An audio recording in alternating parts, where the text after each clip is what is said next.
Vedant's Wellness Center, where food become your medicine. Call 905-944-664. Hi sir, ఎలా ఉన్నారు? ఓం నమో వెంకటేశాయ. వెంకటాది సంస్థానం బ్రహ్మాండే నాస్తికించిన వెంకటేశ సమోదేవో నా భూతో నా భవిష్యతి. అది ఎందుకు చెప్పారు సార్? ప్రపంచం మొత్తంలో తిరుమల లాంటి ప్రదేశము ఎక్కడా ఉండదు, అక్కడ ఉన్నంత మనశ్శాంతి ప్రపంచంలో ఎక్కడా ఉండదు అని దాని సారాంశం. దానికి ఇంటర్వ్యూకి సంబంధం ఏమైనా ఉందా? నాగ చైతన్య శోభిత జాతకాన్ని మీరు చెప్పడం జరిగింది కదా, అది తప్పని ఇప్పటికైనా ఒప్పుకుంటున్నారా? వేణుస్వామి జాతకం చెప్పినప్పుడు కామెడీ 2-3 ఏళ్ళైనా మీ జాతకం ఎప్పుడు మారిపోతుంది? మారింది ఆల్రెడీ. మారింది. ఇదే వీడియో కింద మళ్ళీ పెడతాడు ఎవడో, మళ్ళీ వచ్చిన వారా పంది అని పెడతాడు. ఒక హీరోయిన్ని తయారు చేయాలి అంటే ఎలా తయారు చేయాలో నాకు తెలుసు, ఒక హీరోని సూపర్ స్టార్ని ఎలా చేయాలో నాకు తెలుసు. ఎలా చేస్తారు మీరు? పూజలతోనే అయిపోతుంది. అంటే వాళ్ళకి టాలెంట్ అవసరం లేదు. అసలు టాలెంట్ అనేది ఇండస్ట్రీలో దానంత అమ్మాయిలు ఎందుకు వచ్చి చేయించుకుంటుంటారు పూజలు? ఒక రాజు కావాలంటే రాజ్యం కావాలి, ఒక రాణి కావాలంటే అర్థం కాదు. అమ్మాయిలకు బ్రెయిన్ కంటే కూడా వాళ్ళ సడన్గా ఇప్పుడు సెలబ్రిటీలు అందరూ బెట్టింగ్ యాప్లు ఇరుక్కుంటున్నారు. 2025 సంవత్సరంలో సెలబ్రిటీ అనే ప్రతి ఒక్కడు ఏదో సమస్య ఇరుకుతాడు. అది అల్లు అర్జున్తోనే స్టార్ట్ అయింది. ఇప్పుడు రేపు పొద్దున ఈ 11 మంది కూడా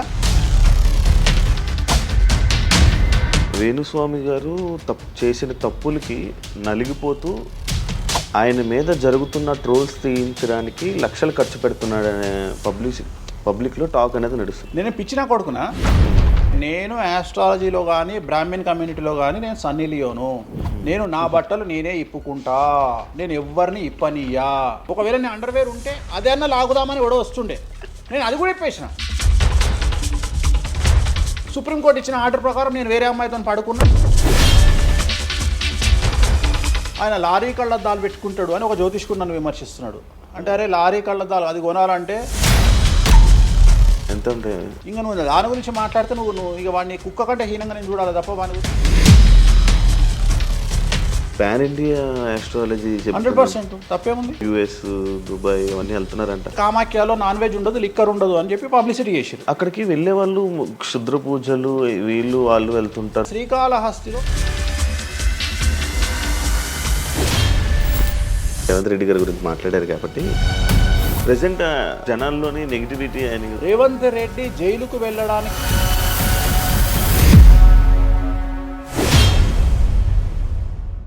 హలో నమస్తే, నేను మీ anchor Shiva. Welcome to Aiden media. ఈరోజు మన ముందున్న గెస్ట్ ఆల్రెడీ ప్రోమో చూస్తే మీకు అర్థమైపోయి ఉంటుంది, మన వేణుస్వామి గారు ఈరోజు మనతో ఉన్నారు.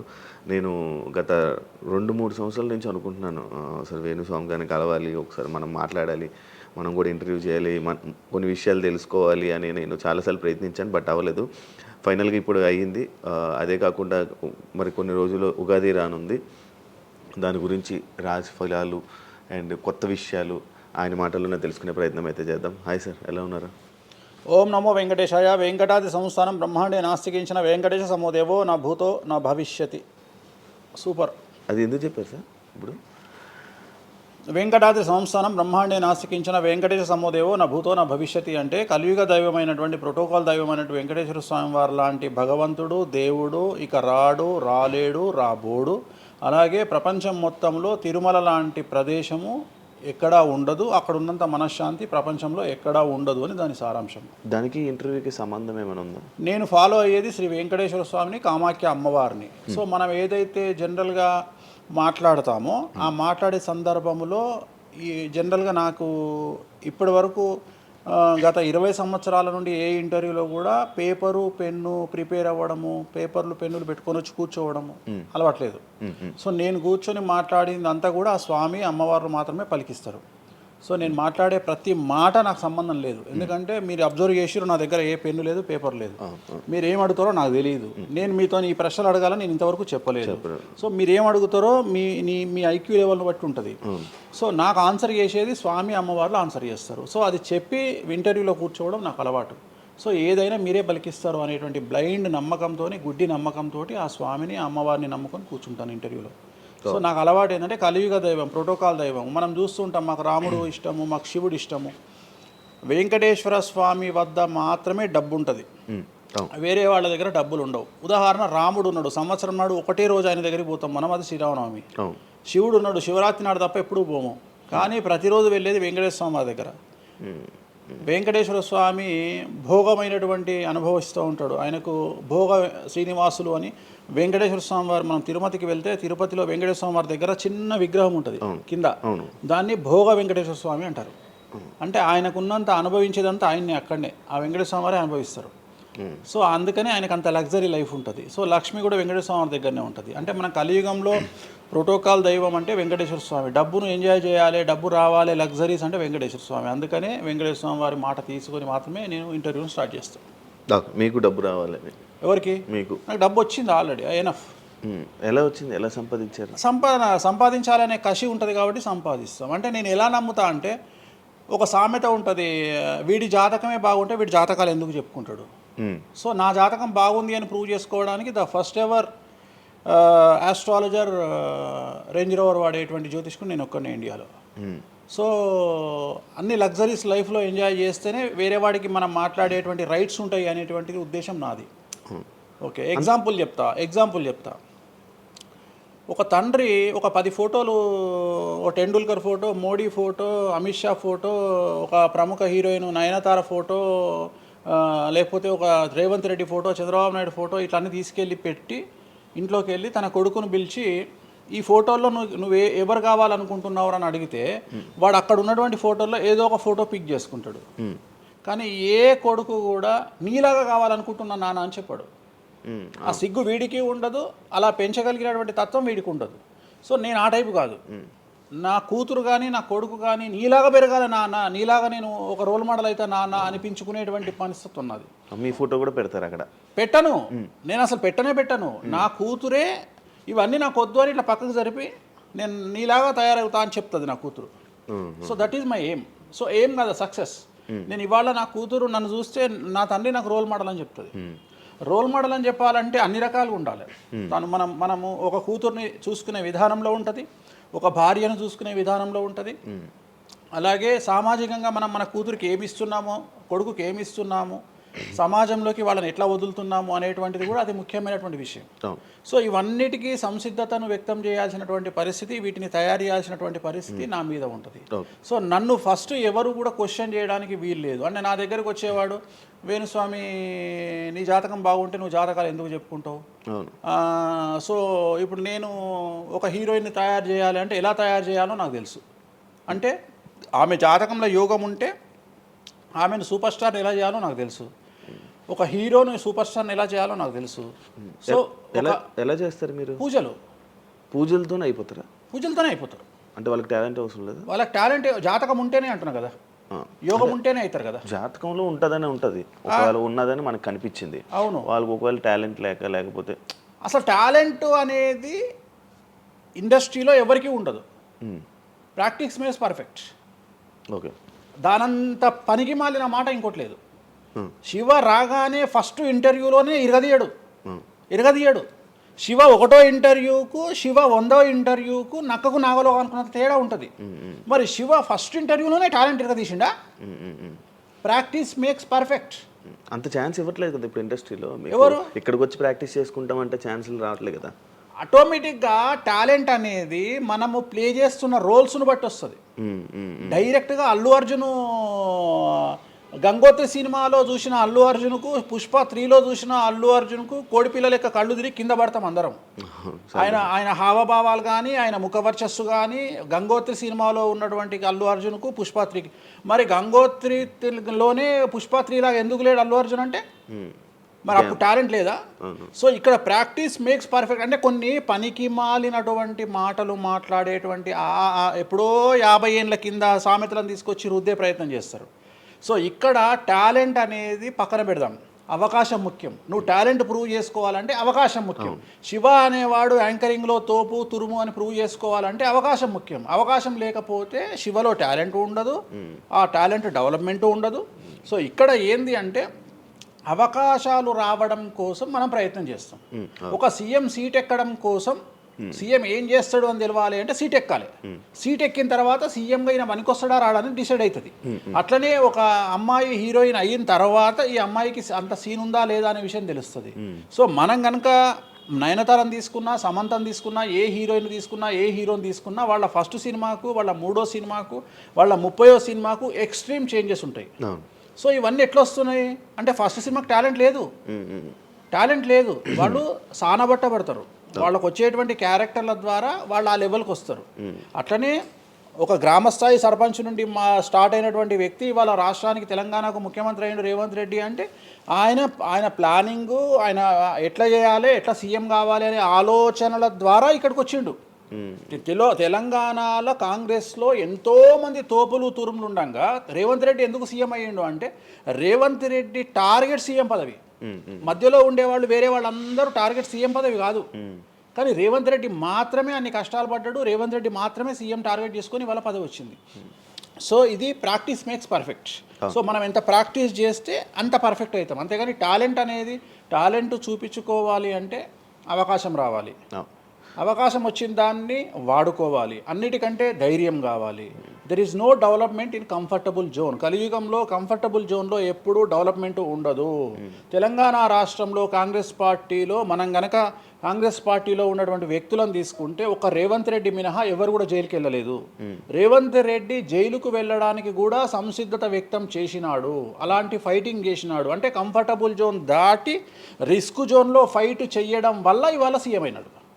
మిగతా వాళ్ళందరూ ఎక్కడనో దగ్గర భయపడ్డమో, బాధపడ్డమో, వెనకడిగేయడం వల్లనో వాళ్ళు అక్కడనే ఉండిపోయారు. ఈయన మాత్రమే జైలుకు వెళ్ళి మరీ ఫైట్ చేసి వాళ్ళ సీఎం అయ్యాడు. అంటే ఎవరైతే కష్టపడతారో వాళ్ళకు ఫలితం దక్కుతుంది. ఎవరైతే కంఫర్టబుల్ జోన్లో ఉంటారో వాళ్ళు కంఫర్ట్ లెవెల్ అట్లనే ఉంటుంది. సో సమాజంలో మనం బయటికి వచ్చి ఫైట్ చేసి అన్నిటినీ ఎదుర్కొని 10 మందితో దొబ్బులు తిని సోషల్ మీడియాలో దొబ్బించుకొని కింద కామెంట్లు పెట్టించుకొని బండనాయదవా, దొంగనాయదవా అని కామెంట్లు పెట్టించుకొని సో ఇవన్నీ ఓవర్కమ్ అయ్యి సమాజాన్ని అర్థం చేసుకొని వీళ్ళంతా పనికి మాలిన వెధవలు కామెంట్ల రూపంలోనే ఉంటారు అని మనం ఫైట్ చేస్తూ ముందుకు వెళ్తేనే మనకు లైఫ్ దొరుకుతుంది. ఇప్పుడు రేవంత్ రెడ్డి గారి గురించి మాట్లాడారు కాబట్టి ప్రజెంట్ జనాల్లోని నెగిటివిటీ నేను ప్రిడిక్షన్స్ని కానీ వేరే వాటిని చెప్పట్లా. నేను ఒక మంచి విషయాన్ని తీసుకొని మాత్రమే చెప్తా ఉన్నా. నేను మంచి విషయాన్ని మాత్రమే తీసుకొని చెప్పాను.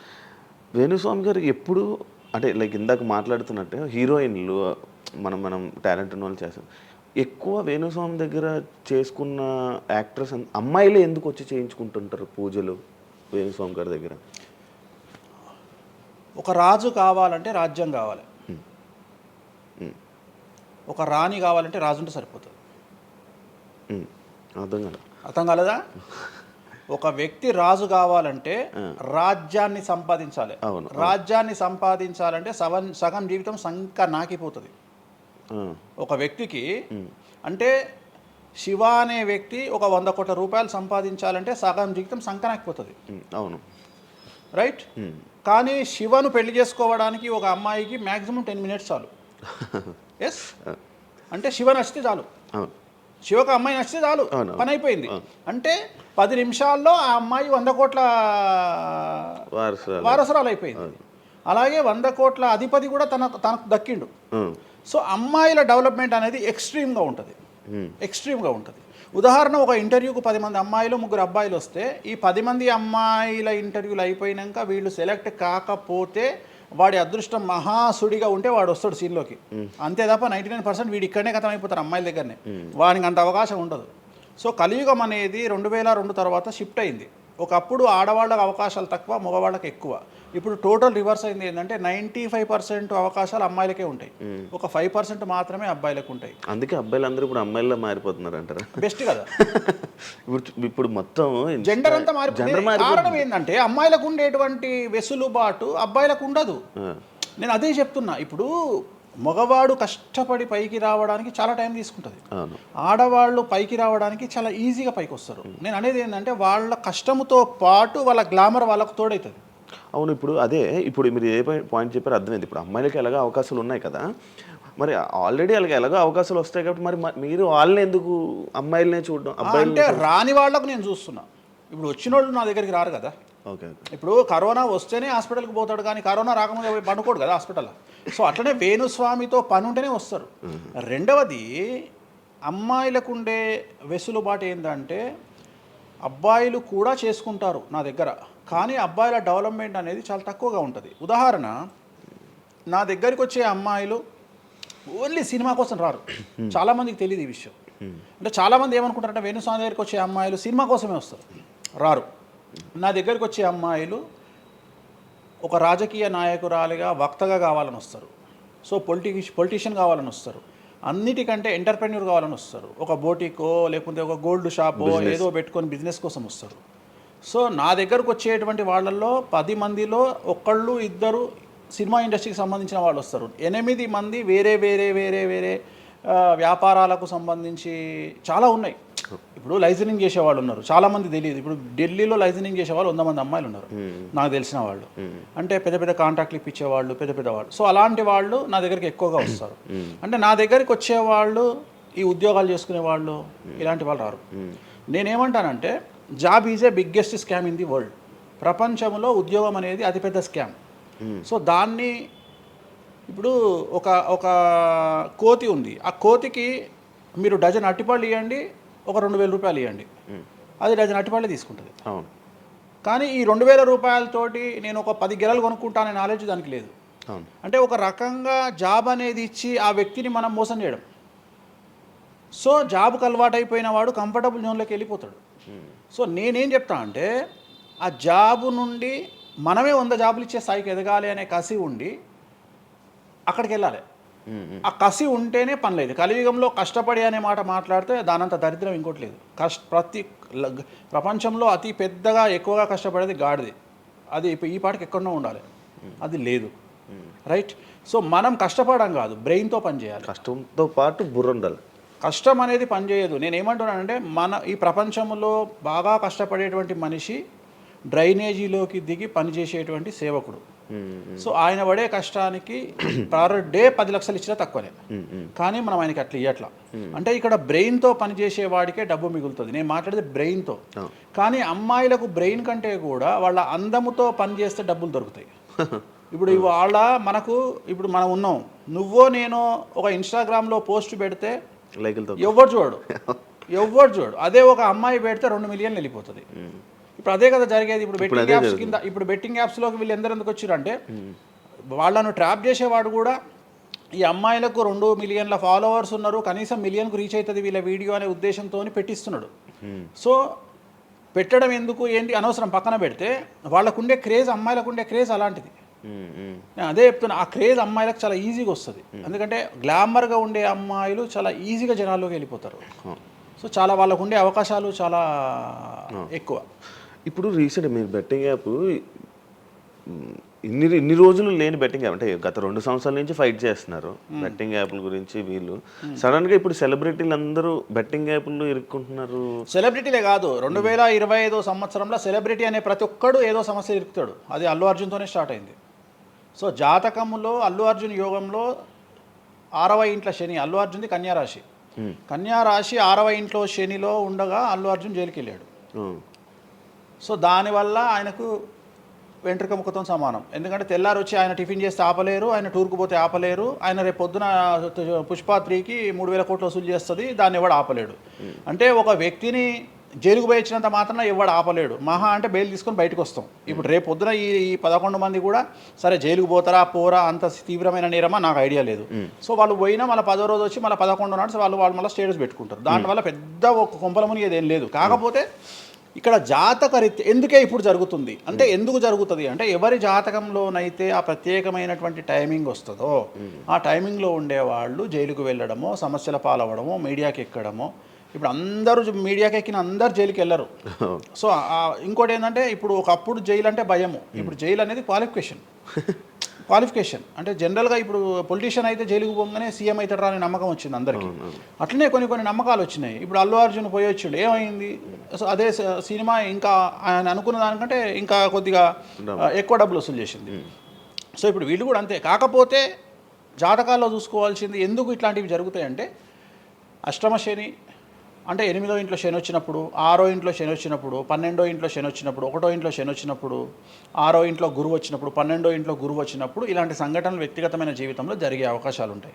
ఇప్పుడు ఏదైతే కన్యా రాశికి ఈ నెల 30 వరకు బ్యాడ్ ఉందో అది తులారాశికి షిఫ్ట్ అవుతుంది 1వ తారీఖు నుండి. అంటే ఏప్రిల్ 1వ తేదీ నుండి రాబోయే 2.5 సంవత్సరాల పాటు తులారాశి సెలబ్రిటీలు ఎవరైతే ఉంటారో వాళ్లకు సేమ్ సంచలనాలు, జైలుకు వెళ్ళడాలు ఇలాంటి సమస్యలు అనేటువంటివి రాబోతున్నాయి.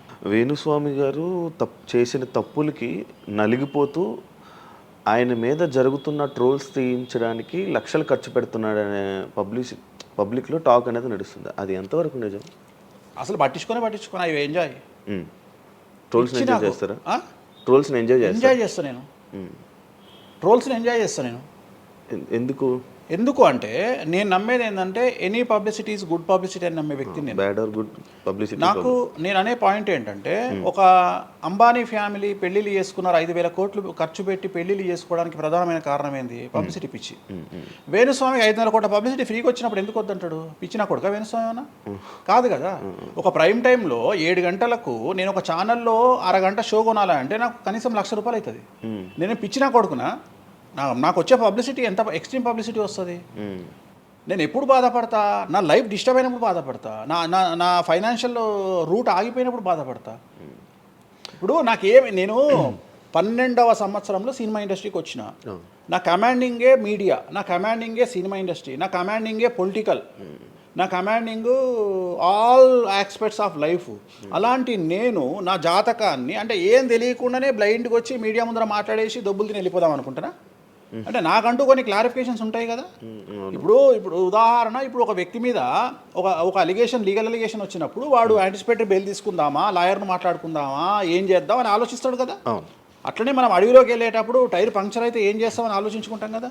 అట్లనే ఒక అడవిలో ట్రావెల్ చేసినప్పుడు మనం ఆలోచించుకొని ట్యాంక్ డీజిల్ ఫుల్ చేయించుకుంటాం కదా. సో అట్లా నాకు ఉండవు ఆలోచనలు. నేను ఆలోచించుకోకుండానే ఇలాంటి పనులు చేస్తున్నా.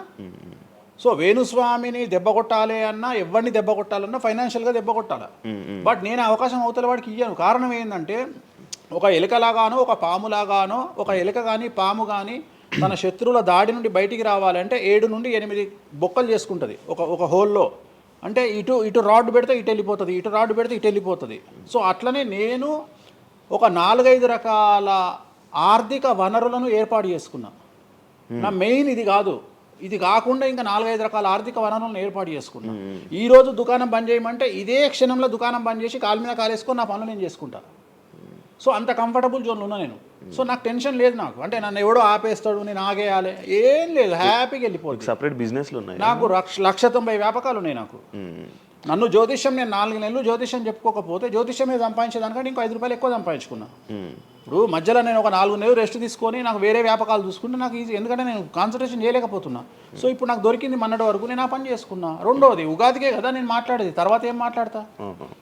రెండోది ఏంటంటే కొన్నిసార్లు మనకు కొన్ని విచక్షణ, కొన్ని జ్ఞానాలు కలుగుతాయి, కొన్నిసార్లు కలుగుతాయి. ఇప్పుడు నాకు కూడా అదే జ్ఞానం కలిగింది.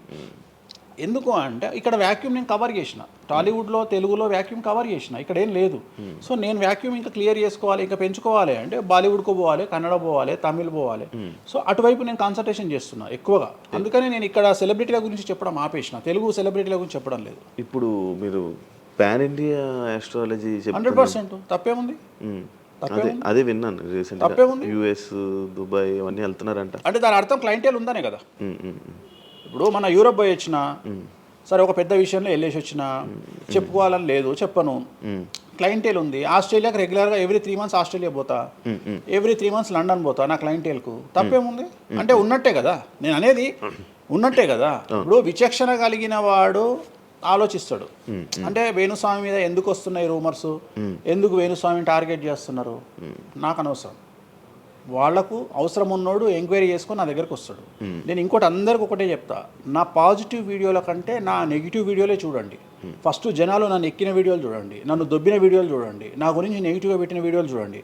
అప్పటికే మీకు నా మీద నమ్మకం కలిగితేనే నా దగ్గరికి రండి, లేకపోతే రావద్దు. ఫస్ట్ వాటిని ఎంజాయ్ చేయండి, వాటిని ఫుల్ ఎంజాయ్ చేయండి, చేసి నా దగ్గరికి రండి. అట్లాంటి వాళ్ళే నా దగ్గరకు వస్తారు. అవునా? నాకు అదే కావాలి. చెప్పారా నాకు అదే నాకు టీవీలో ఎప్పుడు కూడా చెప్తున్నా కదా, వాళ్ళు వచ్చిన వాళ్ళు ఎవరైనా వచ్చిన వాళ్ళు చెప్తారు కదా. ఇప్పుడు ఉదాహరణ ఏమంటారు అంటే, ఇప్పుడు కామాఖ్య ఉంది, కామాఖ్యకి వెళ్తే ఇప్పుడు ఎవరో ఒకళ్ళు పబ్లిసిటీ చేసిరు, కామాఖ్యలో నాన్ వెజ్ ఉండదు, లిక్కర్ ఉండదు అని చెప్పి పబ్లిసిటీ చేసిరు. అవును, చెయ్యంగానే నా కామాఖ్య మెట్లెక్కగానే కనిపించేది నాన్ వెజ్, కామాఖ్య మెట్లెక్కగానే కనిపించేది లిక్కరు, గర్భగుడిలో ప్రదర్శనం చేస్తున్నంతసేపు మనకు కనిపించేది నాన్ వెజ్ లిక్కరు. సో అక్కడికి ఇప్పుడు ఎగ్జాంపుల్ చెప్తా. ఇప్పుడు శివ అనే వ్యక్తి కామాఖ్యకి ఇంతవరకు వెళ్ళలేదు. సో ఇప్పుడు ఏమనుకుంటాడంటే, వేణుస్వామి గురించి చెప్పిన ప్రచారాన్ని శివ నమ్ముతాడు. నాకు అదే కావాలి, ఇప్పుడు నమ్మడమే కావాలా. కానీ శివ నెల తర్వాత కామాఖ్యకి వెళ్తాడు. వెళ్ళిన తర్వాత ఎక్కడ చూసినా అడుగున నాన్ వెజ్ లిక్కర్ కనిపిస్తుంది శివకు లాస్ట్కు ప్రసాదం కూడా నాన్ వెజ్ ఇస్తారు, ప్రసాదం కూడా లిక్కరే ఇస్తారు. అంటే తాగున ఆయన అని చెప్పి చేతిలో పోస్తారు. అంటే తీర్థంలో లిక్కర్ పోసి మీకు తీర్థం ఇస్తారు, మీరు తీర్థం తాగుతారు, లిక్కర్ పోసిరు. అప్పుడు ఒకసారి మీకు గుర్తొచ్చేది ఎవరు? వేణుస్వామి. ఓహో, వేణుస్వామి చెప్పింది 100% నిజము. అంటే మనం మూర్ఖులము, ఇన్ని రోజులు నమ్మింది, మనం తప్పు చేసినాం వేణుస్వామి విషయంలో అని. అక్కడికి వెళ్ళే వాళ్ళు క్షుద్ర పూజలు వీళ్ళు వాళ్ళు వెళ్తుంటారు. అసలు క్షుద్రం అంటే ఏంది? క్షుద్ర పూజలు శ్మశానంలో చేస్తారు. ఇవి వామాచార పూజలు. మందులలో, అలోపతి మందుల్లో రెగ్యులర్ మందులు స్టిరాయిడ్స్ లాగా స్టిరాయిడ్స్ అనేవి ఇవి. సో నాలెడ్జ్ లేకపోతే నిమ్మకాయలు పెట్టిన ప్రతి చోట క్షుద్ర పూజ అంటే, శ్రీకాళహస్తిలో నిమ్మకాయలతోనే పూజ చేస్తారు. క్షుద్ర పూజ నాది అంటే వేణుస్వామి పూజలు చేయడం క్షుద్ర పూజలు, వామాచార పూజలు. నేను అనేది ఏంటంటే, నేను అది ఇప్పుడు ఇందాక అదే చెప్పిన, అనేవాడు ఫిల్టర్ లేకుండా ఎన్నన్నా అనుకోని, ఒకవేళ అట్లా అనుకుంటే వేణుస్వామి క్షుద్ర పూజలు చేస్తే సోషల్ మీడియాలో ఎందుకు పెట్టుకుంటాడు? నా లైఫ్లో నేను చెప్పేది ఒకటే, నేను ఆస్ట్రాలజీలో కానీ బ్రాహ్మణ్ కమ్యూనిటీలో కానీ నేను సన్నీ లియోను. నేను నా బట్టలు నేనే ఇప్పుకుంటా, నేను ఎవ్వరిని ఇప్పనియా, నా బట్టలు నేనే ఇప్పుకుంటా. నేను దొంగతనంగా ఇవాళ వరకు పూజ చేసినా, దొంగతనంగా చెయ్యలేదు. పైన పూజ అవుతుంది, మీరు కెమెరా తీసుకొని పోయి పెట్టుకోండి. నాన్ వెజ్ పెట్టిర్రు, లిక్కర్ పెట్టిర్రు, పైన పూజ అవుతుంది. సో మీ ఇష్టం వచ్చినవి తీసుకోండి. నేను శాస్త్రానికి విరుద్ధంగా చేస్తే అమ్మవారు నన్ను సర్వనాశనం చేస్తుంది. నాకెవడన్నా అడ్డొచ్చి అనవసరంగా అమ్మవారిని బద్నాం చేస్తే వాడు సర్వనాశనం అవుతాడు. Simple logic. ఇంట్లో పెద్ద ఏం లేదు, ఇంట్లో నేను పెద్ద గొప్పగా చెప్పుకునేదే లేదు. వామాచారాన్ని క్షుద్ర పూజలుగా భావించి మాట్లాడుకుంటే మీ కర్మ. ఇంకోటి, నేను ఎందుకు లైవ్లో పెడతా పూజలన్నీ? ఎందుకు పెడుతున్నా అంటే, నేను చేసేటి సక్రమమైనటువంటివి కాబట్టే పెడుతున్నా. ఇంకోటి, ఎక్స్ప్లోర్ చేసేవాడికి తెలుస్తాయి ఇవన్నీ. కామాఖ్య పోవాలంటే పోయేటప్పుడు 15,000, వచ్చేటప్పుడు 15,000, 30,000 రూపాయల ఫ్లైట్ టికెట్ ఎక్కి పోవాలి. ఒకప్పుడు 4,000 రూపాయల ఫ్లైట్ టికెట్ ఉంది వేణుస్వామి ప్రచారం చేయక ముందుకు. వారానికి ఒక్క ఫ్లైట్ ఉండే గౌహతికి. ఇవాళ ప్రతిరోజు పోవడానికి 3 ఫ్లైట్లు, రిటర్న్ రావడానికి 4 ఫ్లైట్లు వేణుస్వామి వల్ల ఏర్పడ్డాయి. ఇవాళ తెలుగు, మీరు కామాఖ్య టెంపుల్కి వెళ్తే ప్రతి 10 మందిలో 5 తెలుగు వాళ్ళే ఉంటారు, కర్ణాటక వాళ్ళు ఉంటారు, తమిళ వాళ్ళు ఉంటారు. సో ఇంత స్ప్రెడ్ అయింది కామాఖ్య. సో రెండవది, తెలియకుండా మాట్లాడే వాళ్ళ గురించి నేను మాట్లాడా, ఎక్స్ప్లోర్ చేసి మాట్లాడే వాళ్ళ గురించి నేను మాట్లాడతాను. మీరు కామాఖ్యకి వెళ్తే ఇప్పుడు గోవాలో ఏముంటుంది? ఉంటుంది. ఉదాహరణ, బ్యాంకాక్ అనగానే ప్రతి నా కొడుకు మాట్లాడేది ఏంది? మసాజ్. హైదరాబాద్ కంటే గొప్పగా ఉంటుందా బ్యాంకాక్? నాకు తెలియదు. ఇండియా కంటే గొప్పగా ఉంటుందా బ్యాంకాక్? మరి ఇప్పుడు అట్లాంటప్పుడు ఆడవాళ్ళు ఎందుకు పోతున్నారు? ఇప్పుడు బ్యాంకాక్కు ఆడవాళ్ళు విపరీతంగా పోతున్నారు. అంటే బ్యాంకాక్లో మసాజ్ కాకుండా బీచెస్, వైట్ శాండ్ బీచెస్ చాలా ఫేమస్, ఫ్రూట్స్ ఫేమస్, చెట్లు ఫేమస్, ఎంటర్టైన్ చేసే ప్లేసెస్ చాలా. అంటే మూర్ఖులు, నాలెడ్జ్ లేనోళ్ళు బ్యాంకాక్ గురించి తప్పుగా మాట్లాడతారు. అట్లనే మన దగ్గర పెద్దాపురం ఉంది. పెద్దాపురం గురించి అదేనా ఇక దాని అర్థం? పెద్దాపురంలో బుట్ట భోజనం చాలా ఫేమస్. నేను ఎక్కడికి వెళ్ళిపోయాను. పెద్దాపురం అని ఉంది, బుట్ట భోజనం ఉంది. పెద్దాపురంలో బుట్ట భోజనం నాకు ఇష్టము, కొంతమందికి వేరే ఇష్టం. అంటే నేను అనేది ఏంటంటే, మీ ఇష్టం వచ్చినట్టు. ఇప్పుడు చిలకలూరుపేట అని పేరు, అంత మాత్రం తప్పు పడతామా? అంటే మూర్ఖపు వేదవాళ్ళు మాట్లాడే మాటలకు నేను తీసుకోవాల్సినటువంటి పని నాకు లేదు. రెండవది, కాదేది విమర్శకు అనర్హం. అంటే వేణుస్వామి దగ్గర విషయం ఉంది, వేణుస్వామి సెలబ్రిటీ కంటెంటు, లేదా వేణుస్వామిని ట్రోల్ చేసినా, వేణుస్వామిని తిట్టినా, వేణుస్వామి గురించి సబ్జెక్టు పెట్టినా, కనీసం మనకు ఒక వీడియోతోని ఒక 5 జీతాలు వెళ్తాయి అనేటువంటి నమ్మేటువంటి ప్రజల గురించి నేను మాట్లాడను. ఎందుకంటే నా వల్ల వాళ్ళ జీతాలు వెళ్తున్నప్పుడు నేను సంతోషపడతా. నా వల్ల జీతాలు వెళ్తున్నప్పుడు నేను ఎంత తిడితే నాకు అంత ఆనందం. ఎందుకంటే వేణుస్వామి మంచోడు అని చెబితే ఎవడు చూడడు. వేణుస్వామిని తిడితే 5 లక్షలు చూస్తాడు. 5 లక్షలు అంటే కనీసం 30,000 రూపాయలు. అంటే నాకు తెలియదు సరిగా, ఒక జీతం వెళ్ళిపోతుంది కదా. సో నేను అనే పాయింట్ ఏంటంటే, నన్ను తిడితే నేను అసలు బాధపడను, నన్ను తిడితే నేను సంతోషపడతా. కారణం ఏంటంటే, అట్లీస్ట్ ఆ వీడియోతోని నన్ను ఒక 1000 మంది అన్న గుర్తుపడతారు. ఇప్పుడు ఆస్ట్రాలజీ పరంగా నాకుండే గుర్తింపు నాకుంది, నేను కాదనను. కానీ ఇంకా నా గుర్తింపు నేను పెంచుకోవాలంటే ఎట్లా పెంచుకుంటా, నాతో అయిపోయింది. ఇంతకంటే నేను ఏం చేయలేను. ఇక నేను మ్యాక్సిమం చేసేసిన ఆస్ట్రాలజీలో. ఇప్పుడు వేణుస్వామి అంటే సౌత్ ఇండియాలో వేణుస్వామి అనగానే ఆస్ట్రాలజీ పేరు వస్తుంది, ఆస్ట్రాలజీ అనగానే వేణుస్వామి వస్తుంది. ఎవడు అవునన్నా కాదన్నా నేనే మార్గదర్శకం, దీంట్లో అనుమానమే లేదు. కానీ ఇంతకంటే నాకు ఇంకేదో కావాలి అంటే నేను డబ్బులు, ఇప్పుడు మీరు నా దగ్గరకు వచ్చిర్రు, ఎక్కడైనా నా నేమ్ ప్లేట్ మీరు చూసిరా? చూడలేదు. నా ఫోటో కనిపిస్తుందా మీకు నా ఆఫీస్లో? లేదు. అది నా రేంజ్, అది నా రేంజ్. నాకు విజిటింగ్ కార్డు ఉండదు, నాకు విజిటింగ్ కార్డు ఉండదు, నాకు నేమ్ ప్లేట్ ఉండదు, నాకు నా ఫోటో ఉండదు ఎక్కడ. అమ్మవారి ఫోటోలు, వెంకటేశ్వర ఫోటోలు తప్ప నా పర్సనల్ ఫోటోలు నేను ఎక్కడ పెట్టుకోను. మీరు నన్ను వేణుస్వామి కాదు ఎల్లయ్య అన్న నేను యాక్సెప్ట్ చేస్తాను. ఒకవేళ ఒక రోజు యాంకరింగ్లో ఒక ఆమె ఏం చేసిందంటే, అమ్మాయి ఇంటర్వ్యూ చేయబోతూ వేణుస్వామి కాకుండా ఏదో కొత్త పేరు చెప్పింది. కొత్త పేరు చెప్పి భయపడ్డది. అంటే నేను ఫ్లోలో చెప్పేసి భయపడ్డది. స్వామి తప్పు చెప్పినా అంటే నీ ఇష్టం వచ్చిన పేరు చెప్పుకోపో అన్న. జనాలకైతే నేను వేణుస్వామి అని తెలుసు కదా. ఇప్పుడు వేణుస్వామి బొమ్మేసి పుల్లయ్య అంటే అయితే వేణుస్వామి అనుకుంటారు కదా జనాలు. నేను అనేది అది. సో నాకు ఎంత విమర్శ చేస్తే ఐఎమ్ ఫీల్ హ్యాపీ. అదే మీ గురించి మీరు అంత క్రియేట్, జనాల్లో అందరికీ తెలుసు, అంత ఉంది ఆల్రెడీ. నేను మౌత్ పబ్లిసిటీని నమ్ముతా. మౌత్. రెండవది సింపుల్ లాజిక్. తెలుగు జనాలు అంత పిచ్చోళ్ళ, ఎక్కడ ఎవరి గురించి నెగిటివ్ పడుతుంది, ఏం పడుతుంది, ఎందుకు పడుతుంది, దీని వెనకాల ఏం జరుగుతుంది అని ఆలోచించలేనంత చవటలో నేను అనుకోను. ప్రతి యాడ్ను క్షుణ్ణంగా పరిశీలిస్తారు, ప్రతి టీవీలో టెలికాస్ట్ అయ్యే ప్రతిదీ క్షుణ్ణంగా పరిశీలిస్తారు, దీని వెనక వీళ్ళ మోటో ఏంది అనేది కూడా ఆలోచిస్తారు. సో చాలా సింపుల్గా అనలైజ్ చేస్తారు. సో అంత మాత్రాన నాకు వచ్చేదేముంది, జనాలు ఒకటి నన్ను విమర్శించేవాడికి లేదా నన్ను శత్రువుగా భావించేవాడు ఆ 2 రోజులు మందు ఎక్కువ తాగుతాడు, 2 పెగ్గులు, అంతకుమించి వాడు వీకేది ఏం లేదు. రెగ్యులర్గా తాగే మందు కంటే 2 పెగ్గులు ఎక్కువ తాగుతాడు, 2 ముక్కలు ఎక్కువ తింటాడు, ఎందుకంటే అబ్బా వేణుస్వామికి ఏదో అయిపోయింది అని.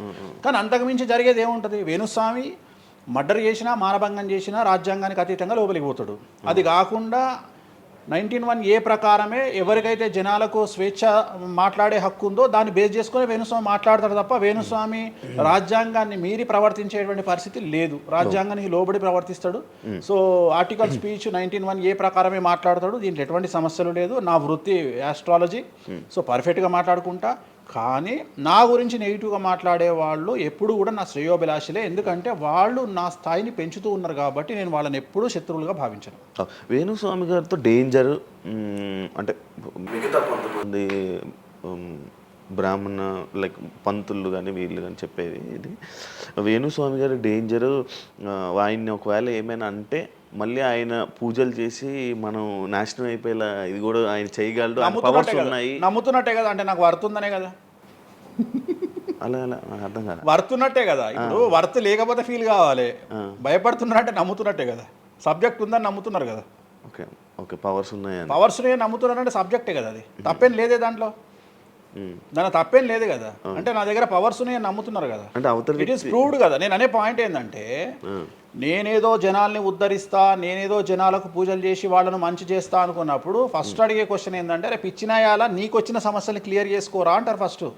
మరి నా సమస్యలను క్లియర్ చేసుకుంటా కదా, లాజికా కాదా? చేస్తారా నిజంగా?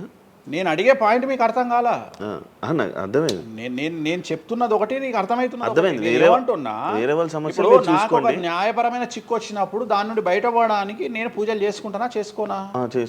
మరి వాటి ద్వారానే కదా నేను జనాలకి. ఇప్పుడు నీకు ఏదన్నా ప్రాబ్లం వచ్చి రేపు పొద్దున వేణుస్వామి గారు నాకు ఈ సమస్య వచ్చింది అంటే సమస్య మీరు ఎప్పుడు నమ్ముతారు? నన్ను మీరు చేశాక అది మీరు నేను బయటపడ్డప్పుడు నమ్ముతారు. అదే మీ సమస్యల నుంచి మీరు బయటపడ్డాక జనాలు నమ్ముతారు. అర్థమైంది. బట్టతల పెట్టుకొని నేను వెంట్రుకలు మొలిపిస్తాను టీవీలో యాడ్ ఇస్తే అమనాబూతులు తిడతారు. అరే నీకే గుండు మీద ఎంటికలు లేవు, నువ్వేం మొలిపిస్తావురా అని. అట్లనే నేను కూడా నా స్టామినా ఏందో జనాలకు తెలియజెప్పాలి అంటే నేను నా సమస్యల నుండి బయటపడ్డప్పుడే కదా ఎదుటి వ్యక్తికి చేసే రైట్స్ నాకు ఉంటాయని చెప్తున్నా. అంటే ఇప్పుడు మీకు వచ్చిన సమస్యల నుంచి మీరు బయటపడ్డారు, మీకు మీరే పూజ చేసుకున్నారు. ఎందుకు చేసుకో? నా జాతకాన్ని నేను విశ్లేషించుకుంటా కదా. నాకు వచ్చే సమస్య నేను అనుకోను, బట్ నేను సమస్యలు వస్తే వాటిని క్లియర్ చేసుకోవడానికి నాకుండే రెమెడీస్ నాకు ఉంటాయి కదా. మీరు చేశారు ఆ పూజల్లో ఎవరైనా నష్టపోయారా? ఎవరిని నేను అనేది ఏంటంటే మనం బాగుండాలని కోరుకుంటాం. ఇంకోటి ఏంటంటే ఫస్ట్ నేను శత్రువుగా భావించాలి కదా. నేను అంత దూరం ఆలోచించాను. నేను ఎదుటి వ్యక్తిని శత్రువుగా ఎప్పుడు భావిస్తా అంటే వ్యక్తిగతంగా వచ్చి నన్ను కొట్టినప్పుడు నేను భావిస్తా. అంటే నా గురించి చెడుగా మాట్లాడడం అనేది నాకు శత్రువు కాదు, ఎందుకంటే వాళ్ళ వృత్తి అది. బోల్డ్ మంది మాట్లాడతారు అందరితో, అందరూ శత్రువులు. నేను అదే అంటున్నా. ఇప్పుడు ఇదే వీడియో కింద మళ్ళీ పెడతాడు ఎవడో, మళ్ళీ వచ్చిన వారా పంది అని పెడతాడు. ఇప్పుడు నేను వాడిని ఇల్లు ఎత్తుక్కుంటూ పోవాలా నేను? వాడిని ఇల్లు నాకు కనీసం లక్షల్లో క్లయింటేల్ ఉంటుంది. ఈ వీడియో కింద తిడితే తిడితే ఒక 10 మంది తిడతారు. ఈ 10 మంది అలవాటు అయిపోయి అలవాటు కాదు, కలియుగ ధర్మము. నేను చాలా ప్రాక్టికల్గా ఉంటా. నేను చాలా లేకపోతే ఎంత దమ్ము ఉంటే ధనిష్టల నేను వచ్చి మందు తాగుతా, నాన్ వెజ్ పెడతా అని చెప్పుకోవాలంటే చాలా విషయం ఉండాలి, మామూలు విషయం కాదు. ఈ కమ్యూనిటీలో తట్టుకోవాలి. అందుకనే నేనేమంటున్నా, ఒక బ్రాహ్మడు అనగానే ఇప్పుడు ఉదాహరణ ఒక పెద్ద పూజారి ఉన్నాడు ఏ గుడికి, ఆ పెద్ద పూజారిని టార్గెట్ చేయాలంటే ఫస్ట్ టార్గెట్ చేసేది నాన్ వెజ్ తింటాడు, లిక్కర్ ముట్టుకుంటాడని చెప్తారు. అందుకని నేనే నా బట్టలు ఇప్పేసుకుంటున్నా. అవకాశం లేదు అంటే నేను ఆల్మోస్ట్ అండర్వేర్తో సహా అన్ని ఇప్పేసిన. ఒకవేళ నేను అండర్వేర్ ఉంటే అదే అన్న లాగుదామని కూడా వస్తుండే, నేను అది కూడా ఇప్పేసిన. ఇంకేముంది నా నాయన నన్ను ఇప్పడానికి? నా దగ్గర ఏం లేదు కదా. ఇప్పుడు నువ్వేమైనా కొత్తవి చూపిస్తే ఏం చూపిస్తావు? నువ్వేం చూపిస్తావు? సుప్రీంకోర్టు ఇచ్చిన ఆర్డర్ ప్రకారం నేను వేరే అమ్మాయితో పడుకున్నా, అమ్మాయితో ఇష్టంతో పడుకుంటే అది కూడా నాకేం తప్పు లేదు. ఇంకా నువ్వు నాకు ఏం చూపిస్తావు? నేను ఎప్పుడన్నా నేను సామాజికానికి వ్యతిరేకంగా చేసినప్పుడు, శాస్త్రానికి వ్యతిరేకంగా చేసినప్పుడు నువ్వు నా గురించి వ్యతిరేకంగా చూపిస్తావు. అంతే తప్ప నా దగ్గర ఏమున్నాయని చూపిస్తావు? నేను చచ్చే వరకు చూపించలేవు. నేను నన్ను బొందబెట్టే వరకు, నన్ను తగలబెట్టే వరకు నేను తప్పు చేసినా అని చూపించలేవు. నేను చెయ్యను. మీరే చెప్పేసుకుంటున్నారు. నేనే చెయ్యను. నేను ఇప్పుడు పైసలు లేనివాడు, పైసలు పోగొట్టుకున్నవాడు బెట్టింగ్లోకి పోతాడు. అవును. లేదా ఇప్పుడు కొత్త వ్యవహారాలు ఉన్నాయి. ఒకడేమో నిధులు దొరుకుతాయని పోతాడు, ఒకడేమో రైస్ పుల్లర్ అని పోతాడు. ఇవన్నీ ఏం కావని తెలుసు, మనకు తెలుసు, వాడికి తెలియదు. వాడు మానసికంగా వీక్ కాబట్టి వాడు సొంతంగా డబ్బులు దొంగతనంగా నాకు అవసరమే లేదురా నాయన. నాకు వేరే వ్యాపకాల నుండి డబ్బులు వస్తున్నప్పుడు లంగ పని చేసే అవకాశం నేనెందుకు చేస్తా? నాకు అవసరమే లేదు. నన్ను లంగ పని చేయమని చెప్తే నేను చెయ్య. నాకు వద్దు. నేను లంగ పని చేసే సవ్వాలే లేదు, నాకు అవసరం లేదు. రెండోది ఏంటంటే నా దగ్గరికి రానంత వరకే నా గురించి నెగిటివ్గా మాట్లాడతారు. ఒక్కసారి నా ఆఫీస్లోకి ఎంటర్ అయ్యారు అంటే వానికే అర్థమైపోతుంది, నీ అమ్మాయి కుల్లా ఉన్నాడు రా నాయన, ఈయనతో వేస్ట్, ఈయన దగ్గర ఏం దొరకదు. రెండవది, ఇవాళ ఎక్కడ పడితే అక్కడ కెమెరాలు పెట్టుకొచ్చేటువంటి స్థాయిలో ఇది మనకు సైన్స్ పెరిగింది. ముక్కు పుల్లలు కూడా పెట్టుకొస్తారు, చౌకమ్మలు కూడా పెట్టుకొస్తారు. నేను లంగ పని చేస్తే కూర్చొని 2 నిమిషాలు దొరకబట్టి టెలికాస్ట్ చేస్తారు. కానీ మాటలున్నాయి, క్లారిటీ సాక్ష్యం లేదు. ఇక మరి ఏం చేస్తాను నేను? పోనీ నేను అందరిలాగా దాచిపెట్టే మనిషిని కాదు, దొంగతనంగా లంగపనంగా డోర్లు అన్నీ కుల్లా ఉన్నాయి. మీరు ఎక్కడికొచ్చినా మాట్లాడి నా ఆఫీస్లో ఏమైనా చేయండి, ఓపెన్గా పూజలు చేస్తా. ఇంకోటి వేరేటోడు పెట్టే కానీ నేనే పూజ పెడుతున్నా. ఇంకోటి రెండోది, బాటిల్ కూడా నా చేతిలో పట్టుకొని అమ్మవారికి నైవేద్యం చేస్తున్నా. పోనీ నేను బాటిల్ దొంగతనంగా ఇది మందు బాటిల్ కాదు అని చెప్తలేను, blue label bottle, royal salute bottle నేనే పోసి మరి అమ్మవారికి నైవేద్యం చేస్తున్నా. ఇంకా ఎక్కడనే దాపరికం ఉంది? ఇంకా బాటిల్స్ కూడా కాస్ట్లీ, అంటే పెద్ద గెస్టులకే అవి పెద్ద వాళ్ళ విఐపీ రేంజ్ని బట్టి పెడతాం. నార్మల్ వాళ్ళు వస్తే వాళ్ళకి తగ్గట్టి వాళ్ళ ఇష్టం. ఇప్పుడు ఉదాహరణ ఇప్పుడు బాలయ్యబాబు చేస్తే మ్యాన్షన్ పెడతాం. కొంతమంది ఎన్ఎస్సి అంటే ఇప్పుడు ఉదాహరణ మొన్న ఎవడో విమర్శిస్తుండు నన్ను. మొన్న ఎవడో ఆయన లారీ కళ్ళద్దాలు పెట్టుకుంటాడు అని ఒక జ్యోతిష్కుడు నన్ను విమర్శిస్తున్నాడు. అంటే అరే లారీ కళ్ళద్దాలు అది కొనాలంటే కాశీ దాకా దేకాలి. ఎంత అంటే మన లైఫ్లో దాని వాల్యూ తెలియదు. అదే కుక్కకేం తెలుసు కుసుమపు వాసన, నెయ్యి గురించి ఏం తెలుసు కుక్క కంటే. వాడు ఏదో మాట్లాడతాడు. వాడు మాట్లాడినప్పుడు నేను వాడి మీద పీటీఏ చూపిస్తా. అరే నా కళ్ళద్దాల గురించి మాట్లాడుతున్నాడు, ఆ కళ్ళద్దాలు నీ జీవితంలో చేతులు కూడా పట్టుకొని చూడలేవురా నువ్వు. ఇంకా నువ్వు దాని గురించి మాట్లాడితే నువ్వు ఇక వాడిని కుక్క కంటే హీనంగా నేను చూడాలి తప్ప వాని గురించి వాని మీద నేను సింపతి చూపిస్తా తప్ప నేను కోపానికి ఎందుకు వస్తా? అట్లా చాలామంది విమర్శ చేస్తుంటారు. విమర్శల గురించి మనం పట్టించుకునే. మీకు బ్రాండ్ బట్టలు, బ్రాండ్ స్పెట్స్ అవన్నీ ఎలా అలవాటయ్యాయి అంటే ఇప్పుడు కూడా చెప్తా, జాతక రీత్యా శుక్రుడు ఎవరికైతే కొద్దిగా నీచంలో ఉంటాడో వాళ్ళు ప్రతి శుక్రవారం నాడు పర్ఫ్యూమ్ కొట్టుకోవాలి. శుక్రుడు అంటే లగ్జరీస్. ఓకే. శుక్రుడు జాతకంలో శుక్రుడు గ్రహం నేను మాట్లాడేది. శుక్రగ్రహం వీక్ ఉన్నప్పుడు ప్రతి శుక్రవారం నాడు పర్ఫ్యూమ్ కొట్టుకోవాలి. అండ్ ఒక పెగ్గు 30 ml కాచేయాలి. తాగుమని చెప్తే వేణుస్వామి చెప్పిండు కదా అని ఒక ఉద్యమంలాగా తాగొద్దు. ఒక 30 ml స్కాచ్ తాగాలి. అట్లా ఒక 3 నెలలు చేసిన తర్వాత డెవలప్మెంట్ ఏందో మీకే కనిపిస్తుంది. డెవలప్మెంట్ ఏందో మీకే కనిపిస్తుంది. మళ్ళీ వేణుస్వామి మందు తాగేమన్నాడు అని కాంట్రవర్సీ కావచ్చు. డాక్టర్లే చెప్తారు, 30 ml తాగితే హార్ట్కి మంచిది, బీపీకి మంచిది అని చెప్తారు. కానీ డాక్టర్ల పేరు అడ్డం పెట్టుకొని కుంభాలు తాగుతారనే భయానికి డాక్టర్లు చెప్పరు, ఆపేశారు. 30 ml అనేది చాలా మంచిది. బట్ నేను రోజు తాగమంటలేను. శుక్రవారం నాడు మాత్రమే, అది కూడా శుక్రుడు నీచంలో ఉంటే, శుక్రుడు 6వ ఇంట్లో, 12వ ఇంట్లో, 8వ ఇంట్లో ఉన్న, శుక్రుడి మీద శని దృష్టి ఉన్న జాతకరీత్యా మీరు శుక్రవారం నాడు 30 ml పెగ్గు తాగండి నైటు. అది కూడా ఫ్యామిలీతోని మహమ్మద్ రఫీ పాటలు పెట్టుకొని, ఏఆర్ రెహమాన్ పాటలు పెట్టుకొని, ఇళయరాజా పాటలు పెట్టుకొని ఆ పెగ్గు తాగి ఆ పాటలు ఎంజాయ్ చేసి పండుకోండి హ్యాపీగా. సో మీ లైఫ్ ఎట్లుంటుందో చూడండి. నేను మాట్లాడేది వ్యాపారమో ఇతర ఉద్యోగం చేసే వాళ్ళ గురించి కాదు. ప్రత్యేకించి 100 రూపాయల దగ్గర 1,00,000 రూపాయలు సంపాదించగలిగి రియల్ ఎస్టేట్ వ్యాపారులు, వ్యాపారస్తులు, పొలిటీషియన్స్, పెద్ద పెద్ద వాళ్ళ గురించి మాట్లాడుతున్నా. టీచర్లు, అటెండర్ల గురించి నేను మాట్లాడతలేను. టీచర్ ఎంత తాగినా తాగుడు మిగులుతుంది తప్ప పైసలు రావు, ఎందుకంటే ఆయన జీతం అంతే కాబట్టి. సో ఎక్కడైతే పెరగడానికి ఆస్కారం ఉంటుందో వాళ్ళ గురించి మాట్లాడుతున్నా. సో ఇది కూడా మంచిది రెమెడీ. సో ఇలాంటి రెమెడీలు చెప్పాలంటే వేణుస్వామి చెప్తాడు కానీ వేరేటోడు చెప్పాడు.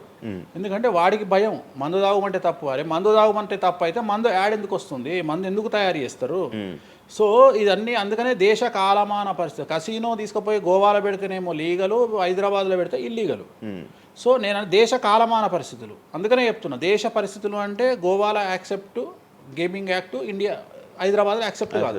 సో అదే చెప్తున్నా. ఒక దగ్గర విడాకులు అనేవి ఇండియాలో కష్టము, అమెరికాలో ఈజీ. అమెరికాలో 10 విడాకులు తీసుకున్నా ఎవడు పట్టించుకోడు. సో ఇవన్నీ కామన్. ఒకప్పుడు ఒక పెళ్లి చేసుకో, రెండో పెళ్లి అనేది చాలా పెద్ద విషయం. ఇవాళ తెలుగు సమాజం కానీ ఎంత గొప్పదైపోయిందంటే 5వ పెళ్లికి కూడా శుభమా అంటూ 5వ పెళ్లి అంటున్నారు.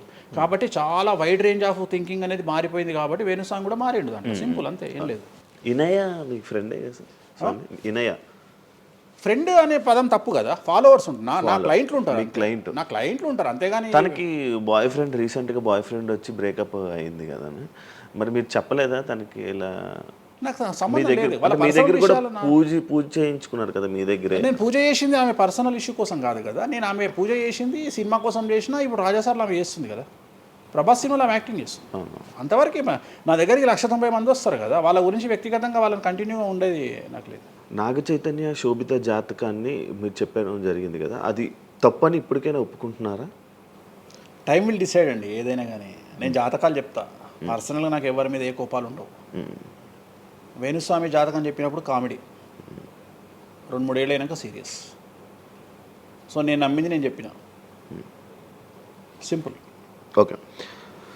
సెలబ్రిటీ జాతకాలు వేణుస్వామి చెప్పి కలకల్లాడిన వేణుస్వామి ఈ మధ్య సెలబ్రిటీల నుంచి కొంచెం రావడం కానీ విజిటింగ్ కొంచెం తక్కువ అయ్యి డౌన్ అయ్యింది అంటున్నారు, నిజమా? అది పెరిగింది. కాకపోతే ఇంతకు ముందులాగా పబ్లిక్లో పెట్టట్లేదు. ఓకే, నేను పెట్టట్లేదు. ఓకే, దిష్టి అని కాదు, నేను పెట్టట్లేదు. అవసరం లేదు, ఆ స్థాయి దాటిపోయినా అనుకుంటున్నా. అంటే పబ్లిసిటీ చేసే స్థాయి దాటిపోయినా అనుకుంటున్నా. ఓకే, పబ్లిసిటీ స్టంట్లు ఎందుకులే లోపల. ఇప్పుడు నేను అనేది ఏంటంటే, ఒక టీవీ ఛానల్ బ్రేకింగ్ న్యూస్ ఇచ్చి, ఉదాహరణ TV9 గురించి మాట్లాడుకుందాం. 2002-2000 సంవత్సరంలో స్టార్ట్ అయిన టీవీ ఛానల్ బ్రేకింగ్ న్యూస్ కోసము తన స్టాండర్డ్స్ క్రియేట్ చేయడం వరకే తన ప్రయత్నం తను చేస్తుంది. ఒక లెవెల్ వచ్చిన తర్వాత, ఒక నెంబర్ 1 పొజిషన్ వచ్చిన తర్వాత చిల్లర వేషాలు లేదు. అట్లనే వేణుస్వామి దానికోసం ప్రయత్నం చేసిండు, సెలబ్రిటీ జాతకాలు చెప్పిండు. వేణుస్వామికి ఆ స్టేజ్ వచ్చింది కాబట్టి వేణుస్వామి ఇప్పుడు చిల్లర వేషాలు ఏదలుచుకోలే. అంటే ఇప్పుడు వాళ్ళ గురించి వీళ్ళ గురించి చెప్పి వేణుస్వామి సెలబ్రిటీ. సో వేణుస్వామి ఇప్పుడు సెలబ్రిటీ జాతకాలు చెప్పాల్సినటువంటి పరిస్థితుల్లో వేణుస్వామి లేడు అని అనుకున్నాడు కాబట్టి వేణుస్వామి సెలబ్రిటీ జాతకాలు చెప్పట్లేదు. Simple logic. నాకు కావాల్సిన పబ్లిసిటీ కంటే ఎక్కువ వచ్చింది, ఇంకేం చేసుకుంటా నేను? నాకు ఎక్కువ ఎక్స్ట్రీమ్ వస్తుంది, నాకు వద్దు. ఇప్పుడు వేరే వాళ్ళు ఉన్నారు, వాళ్ళు చెప్పుకుంటున్నారు. ఇప్పుడు నేను స్లో చేసినప్పటి నుండి ఆగస్టు నుండి మీరు యూట్యూబ్ చెక్ చేస్తే వేరే జ్యోతిష్కులు వేసుకుంటారు. అంటే ఇప్పుడు వేరే జ్యోతిష్కులు కంటిన్యూగా పోతున్నారు, సినిమా హీరోల గురించి చెప్తున్నారు, పొలిటీషియన్ల గురించి చెప్తున్నారు.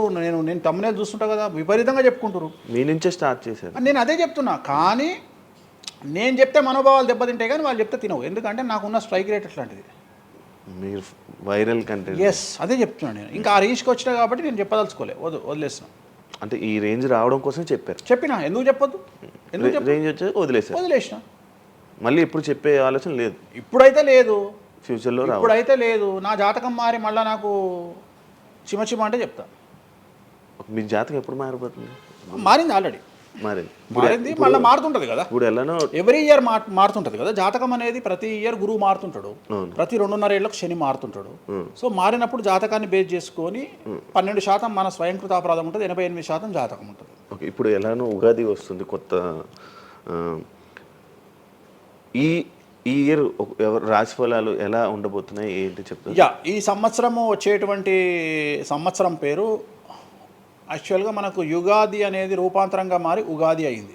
యాక్చువల్గా యుగాది యుగాది అది ఉగాదిగా మారింది. ఈ సంవత్సరము పేరు శ్రీ విశ్వ వసునామ సంవత్సరము. ఈ సంవత్సరానికి అధిపతి రవి అంటే సూర్యుడు. సో ఈ సంవత్సరము ఎలా ఉండబోతుంది ఓవరాల్ సంవత్సరము అంటే, రవి అంటే రాజు, రాజకీయాలు, పబ్లిసిటీ, ఈ మూడు రవి కమాండ్ చేస్తాడు. అంటే ఈ సంవత్సరము బాగా బాగా బాగా ఎఫెక్ట్ అయ్యేటువంటి వాళ్ళలో రాజకీయ నాయకులు నెంబర్ 1 పొజిషన్లో ఉన్నారు. దేశాలు ఉన్నాయి అంటే దేశాల మధ్యన, రాష్ట్రాల మధ్యన యుద్ధ వాతావరణము, రాజుల మధ్యన వైరము, రాజులకు ప్రాణగండము, రాజులకు కారాగార వాసము, ప్రకృతి వైపరీత్యాలు, మరీ ముఖ్యంగా అగ్ని ప్రమాదాలు, విమాన ప్రమాదాలు, పడవ ప్రమాదాలు, రైలు ప్రమాదాలు, సో అనుకోని ప్రదేశాలలో అగ్ని ప్రమాదాలు, అలాగే సునామీ హెచ్చరికలు, అలాగే నగరాల్లో విపరీతమైన వర్షపాతము, అండ్ మరీ ముఖ్యంగా ఈ సంవత్సరం విడాకుల సంఖ్య చాలా ఎక్కువ. అలాగే వీటిలో పాజిటివ్ తీసుకుంటే ఆడవారికి విపరీతమైన రాజయోగము, అంటే ప్రాముఖ్యత అనేది ఈ సంవత్సరం ఆడవారికి పెరుగుతుంది. అలాగే 25 సంవత్సరాల నుండి 35 సంవత్సరాల యువతలో ఎక్కువగా కార్డియాక్ అరెస్ట్లు అంటే చనిపోవడము, అలాగే కన్ను లేదా చర్మానికి హార్ట్, లివరు సంబంధించినటువంటి ఏదైనా ఒక వైరస్ బాధించే అవకాశము. సో ఇవన్నీ కూడా ఈ సంవత్సరం ఉన్నాయి. దీనికి కారణం షష్ఠగ్రహ కూటమి అని మీనరాశిలో ఏర్పడుతోంది. సో షష్ఠగ్రహ కూటమి 2019 డిసెంబర్లో ఏర్పడ్డప్పుడు మనకు కరోనా వచ్చింది. అలాగే ఈ సంవత్సరము మార్చి 30వ తేదీ 2025 సంవత్సరంలో మనకు మళ్ళీ షష్ఠగ్రహ కూటమి మీనరాశిలో ఏర్పడుతోంది. సో దీనివల్ల సుమారు మేషరాశి, సింహరాశి, తులారాశి, ధనుస్సు రాశి, మీనరాశి వాళ్ళు చాలా చాలా సమస్యల బారిన పడేటువంటి అవకాశాలు ఉన్నాయి. ఇది ఓవరాల్ సంవత్సర ఫలితం. ఇక మేషాది మీనరాశిలో ద్వాదశ రాశులుగా తీసుకున్నట్టయితే మేషరాశి గురించి తీసుకుంటే, మేషరాశికి ఎవరైతే 1995 నుండి 2003 మధ్యన జన్మించి ఉన్నారో వాళ్ళందరికీ ఈ సంవత్సరము రెండవసారి ఏలినాటి శని ప్రారంభమవుతూ ఉంది. సో రెండవసారి ఏలినాటి శని అనేది చాలా డేంజరు.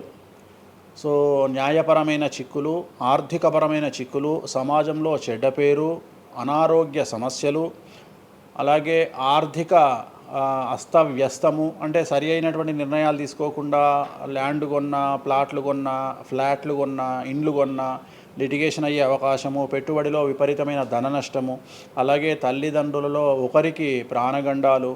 సో ఇవన్నీ, అలాగే వీసాలు రిజెక్ట్ అవ్వడము, H1B వీసాలు క్యాన్సిల్ అవ్వడము, ఇండియాకు రావడం వేరే దేశం నుండి, ఉద్యోగాలు కోల్పోవడము, అలాగే ఆర్థిక నష్టము, ఇవన్నీ కూడా కనిపిస్తూ ఉన్నాయి ఈ సంవత్సరం మేషరాశి వారికి.